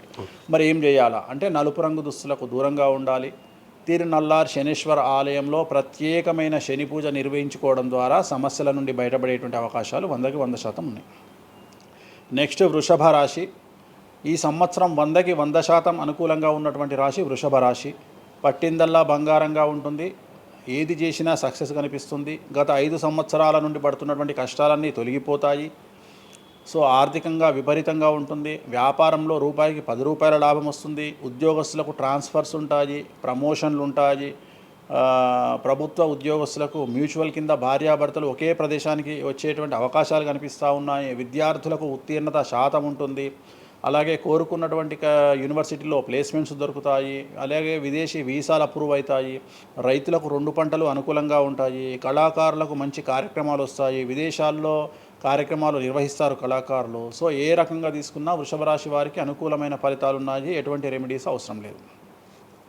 నెక్స్ట్ మిథున రాశి. సో వ్యయ గురువు నుండి జన్మ గురువులోకి మారుతున్నటువంటి గురువు వల్ల విపరీత రాజయోగం అనేటువంటిది మిథున రాశి వారికి గోచరిస్తూ ఉంది. సో మిథున రాశి వారికి ఈ సంవత్సరం పట్టిందల్లా బంగారంగా ఉంటుంది. ఇంతకుముందు చెప్పినట్టుగా ఈ రాశికి కూడా 100కు 100% అనుకూలంగా ఉంది. మరీ ముఖ్యంగా రాజకీయ నాయకులకు అన్ఎక్స్పెక్టెడ్ పాజిటివ్ థింగ్స్ జరగడం ఈ సంవత్సరం గమనించాల్సినటువంటి విషయం. అవివాహితులకు వివాహయోగ సూచనలు, సంతానం లేని వారికి సంతాన యోగము, ఉద్యోగం లేని వారికి ఉద్యోగము, ట్రాన్స్ఫర్స్ కోరుకునే వారికి ట్రాన్స్ఫర్స్, అలాగే అన్ని రంగాల్లో పనిచేసేటువంటి వారికి, ప్రభుత్వ ప్రైవేటు ఉద్యోగాల్లో ఉండేవారికి పాజిటివ్ థింగ్స్, ప్రమోషన్లు, ట్రాన్స్ఫర్స్, వ్యాపారస్తులకు అనుకూలతలు ఇవన్నీ కూడా కనిపిస్తూ ఉన్నాయి. స్త్రీలకు మరీ ముఖ్యంగా అనుకూలంగా ఉండబోతూ ఉంది. సో మిథున రాశి వారికి ఎటువంటి సమస్యలు ఈ సంవత్సరం లేవు. సో నెక్స్ట్ వచ్చే రాశి కర్కాటక రాశి. సో కర్కాటక రాశి వారికి సంబంధించి 100కు 90% అనుకూలమైనటువంటి ఫలితాలు ఉన్నాయి. 10% సమస్య ఏమిటి అంటే మే 9, 2025 నాడు గురువు వ్యయంలోకి వస్తూ ఉన్నాడు. మిథున రాశి ప్రవేశం అనేటువంటిది గురువు వ్యయంలోకి వస్తూ ఉన్నాడు. అది ఒక్కటే ఒక సమస్య కనిపిస్తూ ఉంది. సో 90% చాలా అనుకూలంగా ఉండబోతూ ఉంది. అష్టమ శని వెళ్ళిపోతుంది. 9వ ఇంట్లోకి శని భాగ్యస్థానంలోకి వస్తున్నాడు. సో అనుకూలమైనటువంటి ఫలితాలు ఉన్నప్పటికీ ఎవరైతే కర్కాటక రాశి జాతకులు 60 సంవత్సరాలు దాటి ఉంటారో వాళ్లకు సమస్యలు అనేటువంటివి, ఆరోగ్యపరమైన ఇబ్బందులు అనేటువంటివి కనిపిస్తున్నాయి. అలాగే తొందరపాటు నడక వల్ల అంటే మెట్లు ఎక్కేటప్పుడు దిగేటప్పుడు నీరు ఉన్న దగ్గర నడిచేటప్పుడు జాగ్రత్తలు తీసుకోండి. ఎందుకంటే గురువు వ్యయం వల్ల కింద పడి కాళ్ళు చేతులు విరగొట్టుకునే అవకాశం ఉంది కర్కాటక రాశి వారికి. మరి రెమెడీ ఏమిటి అంటే ప్రతి గురువారం నాడు లెమన్ ఎల్లో షర్ట్ ధరించడం మగవాళ్ళైతే, ఆడవాళ్ళైతే లెమన్ ఎల్లో డ్రెస్సును ధరించడం వల్ల కర్కాటక రాశి వారు సమస్యల నుండి బయటపడతారు. నెక్స్ట్ సింహరాశి. సో సింహరాశి జాతకులకు అష్టమ శని ప్రారంభమవుతూ ఉంది. ఖచ్చితంగా అన్ని రంగాల వారికి, చిత్ర పరిశ్రమ వారికి, టీవీ రంగం వారికి, మీడియా రంగం వారికి, రాజకీయ నాయకులకు, వ్యాపారస్తులకు, అన్ని వర్గాల వారికి సమస్యలు ఉంటాయి. న్యాయ వ్యవస్థ పరంగా న్యాయపరమైన చిక్కులు ఉంటాయి. సంచలనాలు నమోదవుతాయి. మీడియాకి ఎక్కే అవకాశం ఉంది. సమాజంలో చెడ్డ పేరు, తల్లి తండ్రి లేదా భార్య భర్త తరపున ఎవరికైనా ఒకళ్లకు ఆరోగ్యపరమైన ఇబ్బందులు ఏర్పడే అవకాశం ఉంది. కాబట్టి ఖచ్చితంగా ధన నష్టం ఏర్పడుతుంది. అప్పులు చేయాల్సినటువంటి పరిస్థితి గోచరిస్తూ ఉంది సింహరాశి వారికి. మరి రెమెడీ ఏమిటి అంటే తిరునల్లార్ శనీశ్వర ఆలయంలో ప్రత్యేకమైన శని పూజ నిర్వహించుకోవడం ద్వారా సమస్యల నుండి బయటపడేటువంటి అవకాశాలు కనిపిస్తూ ఉన్నాయి. సో నెక్స్ట్ వచ్చిన రాశి కన్యారాశి. సో కన్యారాశి వారికి 6వ ఇంట్లో నుండి శని వెళ్ళిపోతూ ఉన్నాడు. ప్రజెంట్ శని 7వ స్థానంలోకి వస్తూ ఉన్నాడు. సో చాలా అనుకూలమైనటువంటి ఫలితాలు ఉంటాయి. నూతన పదవి, నూతన ఉద్యోగంలో ప్రమోషన్లు, కోరుకున్న చోటకి బదిలీలు, వ్యాపారంలో అన్ని రూపాయలకు ఎక్కువగా సంపాదించడము, స్త్రీలకు కోరుకున్న దానికంటే ఎక్కువ ధనం రావడము, భార్యాభర్తల మధ్య అన్యోన్యత, విద్యార్థులకు ఉత్తీర్ణత శాతం పెరగడము, అలాగే విద్యార్థులకు వీసాలు ఏర్పడము, కోరుకున్న ప్లేస్మెంట్స్ దొరకడము, రైతులకు 2 పంటలు అధిక దిగుబడి రావడము, ఇవన్నీ కూడా కన్యారాశి వారికి కనిపిస్తున్నాయి. రెమెడీస్ అవసరం లేదు. ఈ సంవత్సరం చాలా బాగుంది. నెక్స్ట్ తులారాశి. సో ఈ అన్ని రాశుల్లోకి అతి డేంజర్ రాశి, సమస్యల బారిన పడే రాశి తులారాశి. ఎందుకంటే షష్టగ్రహ కూటమి ఎఫెక్టు 6వ ఇంట్లో, 6వ స్థానములో శని 6వ ఇంట్లో. సో తులారాశి అనేది అతి పెద్ద సమస్యను ఎదుర్కోబోతూ ఉంది. తులారాశి వారికి ఆర్థికంగా విపరీతమైనటువంటి రాబడి ఈ సంవత్సరం ఉంటుంది. డబ్బు మినహా అన్ని రకాలుగా మీకు సమస్యలు ఉంటాయి. డబ్బు కోరుకున్న దానికంటే ఎక్కువ వస్తుంది. కానీ న్యాయపరంగా, ఆర్థికపరంగా, సామాజికంగా తప్పుడు నిర్ణయాలు లేదా తప్పుడు సమస్యలు లేదా సమాజంలో చెడ్డ పేరు, సమాజంలో సంఘంలో చెడ్డ పేరు, ఆరోగ్యపరమైన ఇబ్బందులు, న్యాయపరమైన చిక్కులు. సో తులారాశి వారికి ఏ విధంగా తీసుకున్నా ఒక్క డబ్బు మినహా మిగతా అన్ని సమస్యలే. డబ్బు రాబడి మాత్రమే గొప్పగా కనిపిస్తూ ఉంది. అన్ని సమస్యలే కనిపిస్తూ ఉన్నాయి. తిరునల్లార్ శనీశ్వర ఆలయంలో ప్రత్యేకమైన శని పూజ నిర్వహించుకోవడం ద్వారా సమస్యల నుండి బయటపడతారు. సో నెక్స్ట్ వృశ్చిక రాశి. సో వృశ్చిక రాశి వారికి అర్ధాష్టమ శని వెళ్ళిపోతూ ఉంది. సో చాలా అనుకూలంగా ఉంటుంది. కళాకారులకు, సినిమా స్టార్స్కు, టీవీ వాళ్లకు, మీడియా వాళ్లకు చాలా అనుకూలంగా ఉండబోతూ ఉంది. రాజకీయ నాయకులకు విశేషించి యోగకాలంగా భావించాల్సి ఉంటుంది. విద్యార్థులకు ఉత్తీర్ణత శాతం పెరుగుతుంది. వీసాలు దొరుకుతాయి. అలాగే విదేశాలకు వెళ్ళే వారికి ఉద్యోగాలు దొరుకుతాయి. అలాగే ఉత్తీర్ణత శాతం పెరుగుతుంది. ప్రేమ వ్యవహారాలు ఫలిస్తాయి. భార్యాభర్తల మధ్యన అన్యోన్యత ఉంటుంది. అవివాహితులకు వివాహ సూచనలు ఉంటాయి. అలాగే సంతానం లేని వారికి సంతానం ఉంటుంది. సో వృశ్చిక రాశి వారికి అన్ని రంగాల, అన్ని వర్గాల వారికి పూర్తి అనుకూలతలు ఉంటాయి. రెమెడీస్ ఏమీ లేవు, నెగిటివ్స్ ఏమీ లేవు. సో నెక్స్ట్ ధనుస్సు రాశి. ధనుస్సు రాశి వారికి ఈ నెల మార్చి 30 ఉగాది నుండి అర్ధాష్టమ శని ప్రారంభమవుతూ ఉంది. సో కొన్ని సమస్యలు, ఆర్థికపరమైన ఇబ్బందులు ఉంటాయి. పెట్టుబడుల విషయంలో జాగ్రత్తగా ఉండండి. మరీ ముఖ్యంగా తల్లికి సంబంధించిన ఆరోగ్యం మిమ్మల్ని కలవరపెట్టవచ్చు. సో తల్లిగారి ఆరోగ్యం పట్ల జాగ్రత్తలు తీసుకోండి. అలాగే పెట్టుబడుల విషయంలో జాగ్రత్తలు తీసుకోండి. సమాజంలో చెడ్డ పేరు వచ్చే అవకాశం ఉంది కాబట్టి జాగ్రత్తగా ఉండండి. సో ధనుస్సు రాశి వారు తిరునల్లార్ శనీశ్వర ఆలయంలో ప్రత్యేకమైన శని పూజ నిర్వహించడం ద్వారా సమస్యల నుండి బయటపడతారు. సో నెక్స్ట్ మకర రాశి. గత 10 సంవత్సరాల నుండి మకర రాశి వారు పడుతున్నటువంటి బాధలన్నీ తొలగిపోతాయి. 7.5 సంవత్సరాల ఏలినాటి శని వెళ్ళిపోతూ ఉంది. సో పట్టిందల్లా బంగారంగా ఉంటుంది. ఆర్థికంగా, సామాజికంగా, రాజకీయంగా, న్యాయపరంగా, వివాహపరంగా, సంతానపరంగా, అవివాహితులకు వివాహ యొక్క సూచనలు, సంతానం లేని వారికి సంతానము, ఉద్యోగం లేని వారికి ఉద్యోగము, విదేశాల్లో ప్రయత్నం చేసే వారికి అనుకూలతలు, అలాగే ట్రాన్స్ఫర్స్, ప్రమోషన్స్ అన్నీ కూడా అనుకూలంగా ఉన్నాయి. ఎటువంటి రెమెడీస్ అవసరం లేదు. కానీ ఒకే ఒక్క విషయం, భార్యాభర్తల మధ్యలో గొడవలు వచ్చేటువంటి అవకాశాలు కనిపిస్తూ ఉన్నాయి. మకర రాశి వారికి ఎడబాటు కనిపిస్తూ ఉంది. ఆ ఒక్క విషయంలో జాగ్రత్తలు తీసుకోండి, కోపాన్ని తగ్గించుకోండి. సో నెక్స్ట్ కుంభరాశి. కుంభరాశికి 2వ స్థానంలో షష్టగ్రహ కూటమి ఏర్పడుతోంది కాబట్టి ధన నష్టం అనేటువంటిది ఏర్పడబోతూ ఉంది. అతి పెద్ద ధన నష్టం మీరు పెట్టేటువంటి ఇన్వెస్ట్మెంట్ రూపంలో కావచ్చు, భూములు కొన్నా, ఇండ్లు కొన్నా, లేదా ఏదైనా వ్యాపారంలో పెట్టుబడి పెట్టినా చాలా తీవ్రమైన ధన నష్టాన్ని మీరు ఎదుర్కొనే అవకాశం ఉంది. కాబట్టి తొందరపాటు చర్యలు, తొందరపాటు నిర్ణయాలకు దూరంగా ఉండండి. నలుపు రంగు కార్లకు, నలుపు రంగు వస్తువులకు దూరంగా ఉండండి. తిరునల్లార్ శనీశ్వర ఆలయంలో ప్రత్యేకమైన శని పూజ నిర్వహించడం ద్వారా కుంభరాశి జాతకులు సమస్యల నుండి బయటపడతారు. ఇక చివరిదైనటువంటి రాశి మీనరాశి. మీనరాశి వారికి జన్మంలో అంటే మీనరాశిలోనే షష్టగ్రహ కూటమి ఏర్పడతా ఉంది.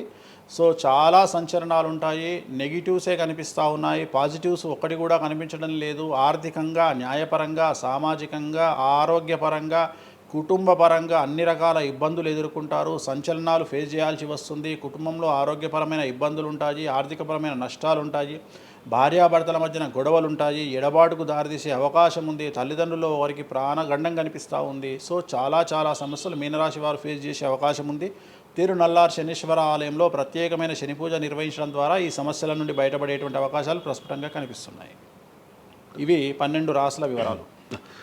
స్వామి, ఇది మామూలుగా పంచాంగం చూసి చెప్తూ ఉంటారు, మీరు ఏం చూడకుండా ఇవన్నీ ఎప్పుడు నోటికి వస్తాయి కదా, ఇంకెందుకు? ఎవరెవరు ఎక్కడ ఉన్నారో తెలుసు కదా. అచ్చా. శని కుంభంలో ఉన్నాడు, మీనంలోకి వస్తున్నాడు ఈ నెల 30. ప్రజెంట్ వృషభంలో గురువు ఉన్నాడు, మే 9కి మిథునంలోకి వస్తున్నాడు. Practice makes perfect. రోజు ఒక్క జాతకం రాయడానికి, రోజు 100 జాతకాలు రాయడానికి చాలా తేడా ఉంటుంది కదా. చూసి ఉన్నాం కదా, పెద్ద అవసరం లేదు. టైం లేకుండా జాతకం చెప్పేవాడిని ఇండియాలో నేను ఒక్కడే. పుట్టిన టైం లేకుండా జాతకాన్ని చెప్పేవాడిని నేను ఒక్కడే. నాకు టైంతో పని లేదు. డేట్ ఆఫ్ బర్త్ ఇస్తే చాలు. నాకు చెప్తారా? డేట్ ఆఫ్ బర్త్ ఇస్తే చాలు. టైం వితౌట్ టైం నేను చెప్పేస్తాను జాతకం. ఇప్పుడు ఒకసారి చెప్పనా? నాది ఇప్పుడు చెప్పనా? ప్రాక్టికల్గా ఎందుకు అన్ని సంచలనాలు చెప్తా కదా నేను, మళ్ళీ కెమెరా రికార్డ్ అయితే. ఓకే, వద్దులే. నాకు నార్మల్ చెప్పేది అలవాటు లేదు కదా. నా దగ్గరికి రావాలంటే ప్రిపేర్ అయ్యి రావాలి. అంటే నేను సొల్లుపురాని అని చెప్పా, 40 ఏళ్ళకి ఇల్లు కొంటావు, 50 ఏళ్ళకి నరుకుతావు, కొరుకుతావు, ఇవి కాదు. వచ్చి 6 నెలలు జైలుకు పోతావు. నీకు విషయం ఎవరిదైనా. సో ఈ టైంలో డివోర్స్ అవుతుంది, ఈ టైంలో యాక్సిడెంట్ అవుతుంది. అంటే చెడును తెలుసుకోవడం వల్ల చెడు నుండి బయటపడడం ముఖ్యంగా. నేను చెప్పినా చెప్పకుండా నువ్వు కారు కొంటావు. నువ్వు కారు కొనడం అనేది it is very normal, right? నువ్వు ఇల్లు కొనడం అనేది నార్మల్. నా దృష్టిలో చెడు చెప్పడం వల్ల చెడు నుండి తప్పించుకోగలిగితే చాలు అనేది. నీ మనిషిని ఎవడు ఆపలేడు, చెడుని ఆపొచ్చు. ఇప్పుడు నువ్వు బెంజ్ కారు కొనుక్కుంటా అంటే, నువ్వు ఒక BMW కొనుక్కుంటా అంటే నేను ఆపను. కానీ BMW 140 పోతే ఆపుతా.